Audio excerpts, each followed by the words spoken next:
আসসালামু আলাইকুম। Football short রিপোর্টে আপনাদের সবাইকে স্বাগত। ভাই আজকে কোনো একটা ম্যাচ নিয়ে কথা বলবো না। আজকে বলবো আমি প্লেয়ারদের ইন্ডিভিজুয়াল পারফরম্যান্সের উপর ভিত্তি করে কিছু কথা বলবো। ভাই কোনো ক্লাব বা কোনো প্লেয়ার যত ট্যালেন্টেডই হোক না কেন, ক্লাব যত ফর্মে থাকুক না কেন, তারা যেন নিজেদের স্বার্থ উদ্ধার হয়ে গেলে আর আগের মতো পারফর্ম করতে চায় না। কেন বললাম এই কথা?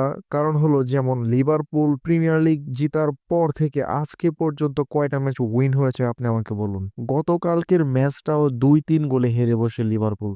ওইদিকে একবার বার্সেলোনার কথাই চিন্তা করুন, বার্সেলোনা এই সিজন কেমন পারফর্ম করছে। বার্সেলোনা লা লিগা ট্রফি নিজেদের ঘরে তোলার পর গতকালকের ম্যাচটাই হেরে বসলো, মানে ট্রফি ঘরে তোলার পরের ম্যাচই বার্সেলোনা হেরে বসলো। কথাটা এমন হলো যে নির্বাচন শেষ, প্রচার প্রচারণাও বন্ধ, প্লেয়ারদের বেলায়ও ঠিক একই কাণ্ড ঘটছে। এখানে আপনি কার দোষ দিবেন? ক্লাবের দোষ দিবেন, প্লেয়ারদের দোষ দিবেন, না কোচের দোষ দিবেন? যে আমরা তো যা জিতার তা জিতেই গেছি, এখন আর ওই জিতে যাওয়ার জিনিসের জন্য লড়াই করার কি প্রয়োজন আছে? বিষয়টা এমন হয়ে যাচ্ছে। আমি সবার পক্ষ থেকে একটা কথা বলতে চাই, ভাই এই কাজটা কইরেন না ভাই। আপনারা আপনাদের নিজেদের মতো পারফর্ম করেন, এইভাবে অন্যকে হতাশ করেন না ভাই, ক্লাবের সাপোর্টারদের হতাশ করেন না ভাই। আপনারা আপনাদের বেস্টটা দেন।